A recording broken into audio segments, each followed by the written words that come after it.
The story begins with Danby, a high school senior in her final year. She's just a few days away from taking her university entrance exams, but the problem is, she's terrible at math. She always falls asleep during math class, which annoys the teacher so much that one day he calls her to the board. But as usual, she can't solve anything. Frustrated, he scolds her in front of everyone. When she returns home, she ignores her studies and spends her time playing with her phone and listening to music. Her mom watches her, annoyed, and tells her that if she solved math problems the same way she memorizes lyrics, she'd already be a genius. She jokes that Danby must have inherited her math struggles from her father, who was also bad at it, and that no university would accept her like this. What bothers Danby most is when her mom changes the TV channel to one of those historical dramas she always watches. Danby gives up and leaves the room, heading to her best friend's house. Her friend reminds her once again that this is her last shot at getting into college. If she fails now, she'll have no future, nowhere to go. The next morning, Danby wakes up late and runs out, already behind schedule for the big exam. Her mom encourages her as she leaves, telling her to give it her best so she can get into a good school. Danby is nervous, especially about the math section, but she tries to study on the bus until she reaches the exam center. She jumps off the bus and runs, but forgets her umbrella. As she approaches the exam building, fear takes over. She isn't ready. She starts panicking, thinking about running away instead of facing the possibility of failing. She sits under the pouring rain, heart sinking, silently wishing she could just disappear. There's a shallow puddle in front of her formed by the rain. She steps closer to it, and suddenly, something strange happens. She notices a group of people dressed in unusual clothes, all gathered and praying for rain. They say it hasn't rained in 3 years, and people are dying from the drought. Suddenly, Danby finds herself falling into the puddle and begins to drown. But instead of dying, she re-emerges in the same spot, but somehow in a different world. She's confused and starts asking the people around her if they're filming a historical drama or something. The king, seeing her strange behavior, becomes terrified and yells, asking if she's a demon. She nervously says, "No, I'm just a high school student." But the way she says it sounds like some kind of magical incantation to them, which only increases their fear. Suddenly, guards surround her with swords drawn. When she realizes the swords are real, she panics and improvises, saying, "I know why I'm here. Please, God, send the rain." The people repeat her words like a prayer, but the moment they all lift their heads again, she's vanished. She had already run off and kept going until she reached a place filled with ceremonial clothes. She disguises herself as one of the temple priests and sneaks into a gathering with the king. During the meeting, the king suddenly announces that they must stop relying on superstitions and instead study science and mathematics to solve the problems in their kingdom. But the chief priest objects, saying this is dangerous nonsense, that math is just another superstition and it's impossible to understand nature through equations. He claims the real reason for the drought is that the heavens are angry with the king, and that the only way to bring rain is for the king to perform a sacred ritual with the queen. Danby secretly slips out of the meeting and goes to look for her phone, but she gets caught again.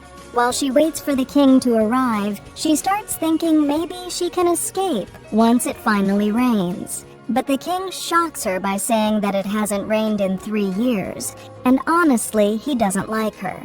He declares that she should be executed immediately. She panics and begs, "Please wait! I'm just a student from the future, and I came here by accident." She tries to convince him that she knows a lot about history, and when that doesn't work, she quickly adds that she's also brilliant at math. Intrigued, the king postpones the execution and tells her to prove it. He gives her a Pythagorean theorem problem to solve. At first she's confused and says she can't even understand what's written, but when she realizes it's the Pythagorean theorem, she solves it quickly. The king is amazed. He says his own scholars usually take 3 days to solve such a problem. From that moment on, everyone starts treating Danby as Gosam, a male scholar. The king gives her a mission: teach math to the people. If she succeeds, he'll let her return home. But he's the first student, and she's shocked to discover he doesn't even know how to count. She patiently begins teaching him from the very basics: numbers, addition, and subtraction, all the way up to multiplication. Eventually, they prepare for a math contest against a rival city musician. If Danby loses, she'll be punished. She boldly challenges the king and even hits him in frustration when he gets things wrong. The guards rush in, ready to kill her for touching the king, but he stops them and laughs it off. They hide all the math papers whenever the queen visits, pretending to be practicing music instead. One day, the king notices Danby is starving and invites her to eat with him, but she doesn't like the food and takes him to the kitchen. Using ingredients from her bag, she makes him some delicious instant noodles. He loves them, even though they're spicy. When she offers him water, he refuses, saying he likes the heat. The next morning, the entire palace hears him screaming. When Danby checks on him, she sees he's put a protective talisman on his ear, thinking she cursed him. She rolls her eyes and says, "Look, superstar, it was just noodles, not black magic." There was no magic or spell. It was just the chili hitting his stomach too hard. When she told him that, he asked, "What's a stomach anyway?" So Danby sat down and explained to him what the stomach is, what intestines are, and even about the heart, and how if he puts his hand on his chest, he'll feel it beating. But he said, "I don't feel anything." She smiled and said, "It's okay. One day, when you're with someone you love, you'll feel it on your own." He was amazed at how much knowledge she had. He started seeing her as a brilliant scholar, so he asked her to teach all the royal scholars of Joseon, not just math, but everything from science to agriculture. That night, he offered her a tangerine, and she casually said, "Thanks," without ceremony, but he got very upset. "You're a Joseon wanderer. You should have saved that fruit for 3 days at least. You don't appreciate blessings." She laughed and said, "It's just a tangerine. Don't be so dramatic." Later, the two of them went out to play ball in the palace courtyard, and she got him to run for the first time in years. The next day, the king sat with his future bride and told her that he would be served a magical love potion that night in his stew, and after that, they'd be married immediately. But fate had other plans. That bowl ended up in Danby's hands. She started behaving very strangely and ended up falling asleep in the palace. When she woke up, she kept apologizing to the king, but he simply told her, "Nothing happened, Gosum. Forget it." They went for a walk outside, and he told her that if she could achieve her mission, she would earn a high rank in the council and even be gifted a royal horse. But she said, "I don't want anything. I'm going back to my world as soon as the rain falls." The king replied, "Then from now on, don't treat me like a king. We're equals, man to man." But the next day, disaster struck. Danby was arrested and accused of mocking the king. They tied her by the limbs, preparing to torture her. But the king stepped in and explained to the priests that this young scholar had valuable knowledge. One priest, however, seized the opportunity and said, "Fine, then I must test him myself. He has 2 weeks. If it doesn't rain by then, we'll execute him." Danby didn't give up. She kept studying, calculating everything, and the palace musician helped her build a rainfall gauge. Then, without warning, rain began to pour from the sky. Danby was overwhelmed with joy, but the king suddenly remembered what she said, that she would leave once it rained.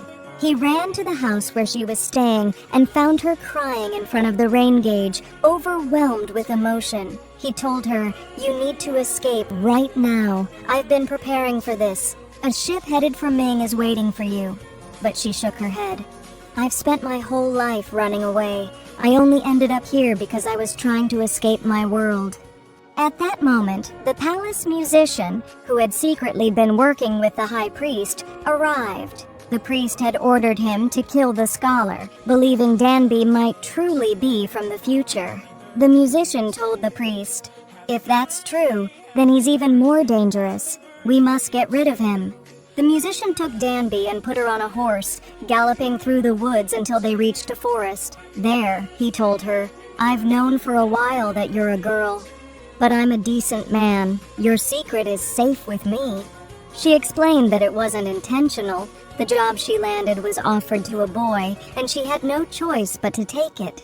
Meanwhile, back in the palace, the high priest tried to convince the king that everything Danby had taught them must be destroyed, especially the new written language she was developing. They had to stick to tradition and eliminate the boy's influence, but the king couldn't accept that. He left the palace on horseback, searching for her. Elsewhere in the forest, the guards finally caught up to Danby and the musician. He let her escape and stood in their way, fighting them off until the queen herself appeared, her feet bleeding. She had run all the way there, desperately searching for them. Danby kept walking along the road until she reached a fork and didn't know where to go. Then she remembered something the king once said, that the sun is Joseon's clock. So she followed the sunlight until she reached the sea, and there the king was already waiting for her. That night they sat side by side watching the stars. She told him, "In the future, we don't see stars like this. Only the brightest ones." He replied, "Look now, the only stars you're seeing are the ones you choose to see. But if you stop and look closely, you'll start to see more.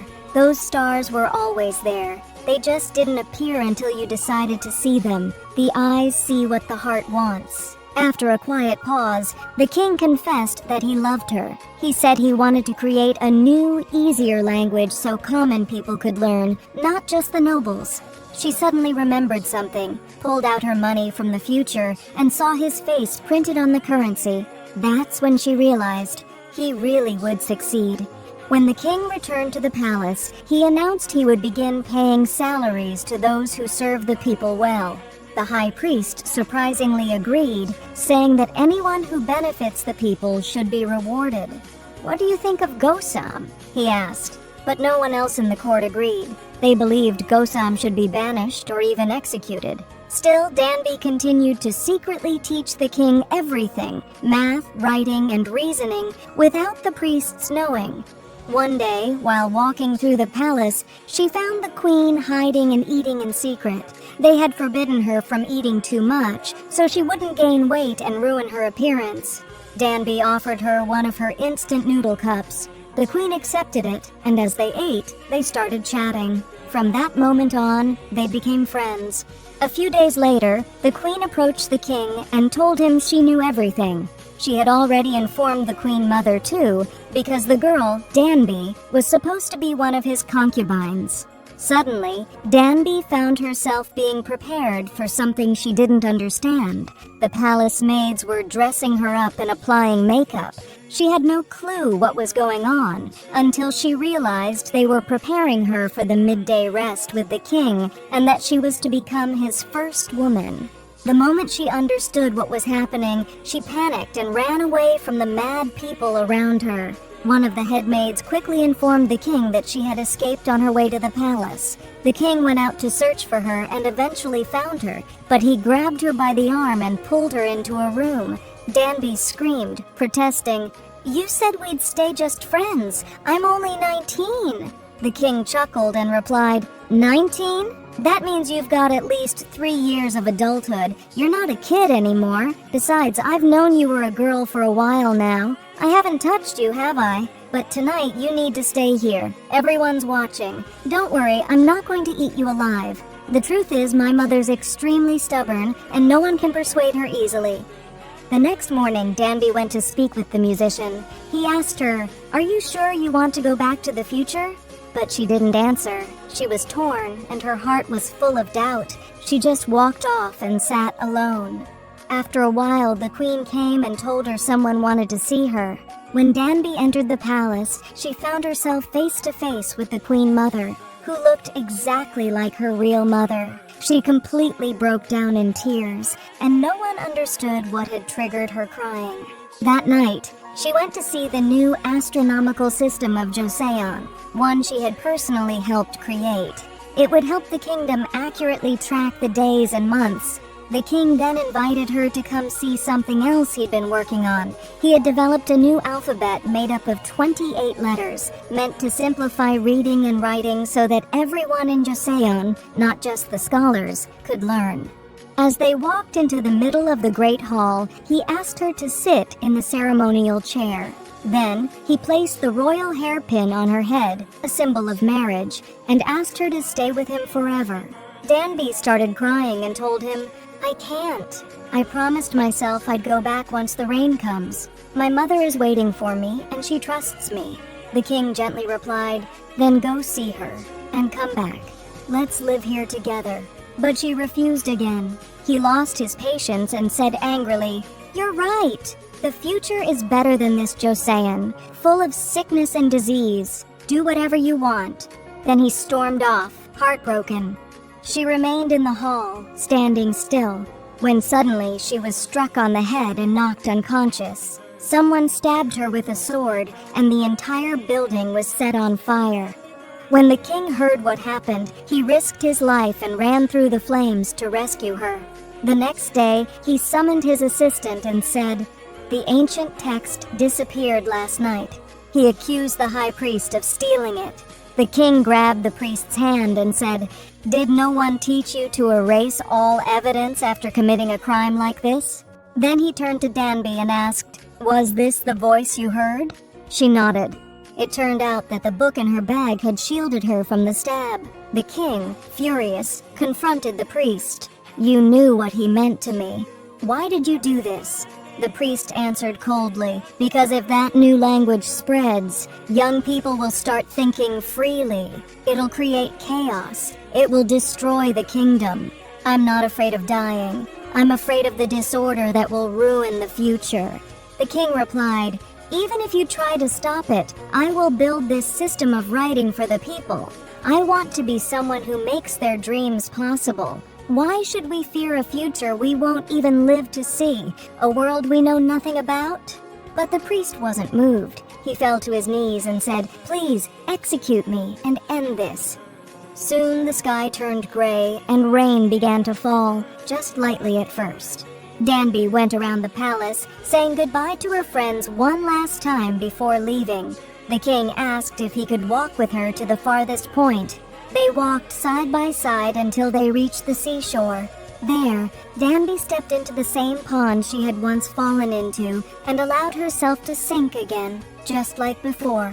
Moments later, she emerged again, back in her own world. She looked around and realized that only a few seconds had passed. There was still time to make it to the exam.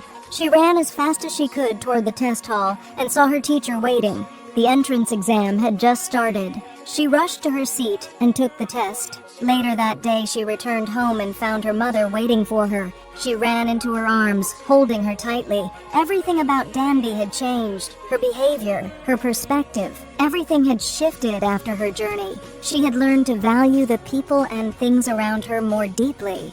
Months passed. One day, as she walked out of school, the sky opened up and rain began to fall again.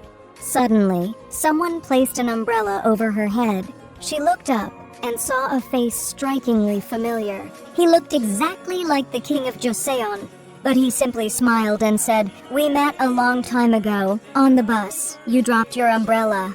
And that's where the story ends. If you've made it to the end, let us know what you thought in the comments, and tell us what you'd like us to summarize in the next video. Thanks for watching.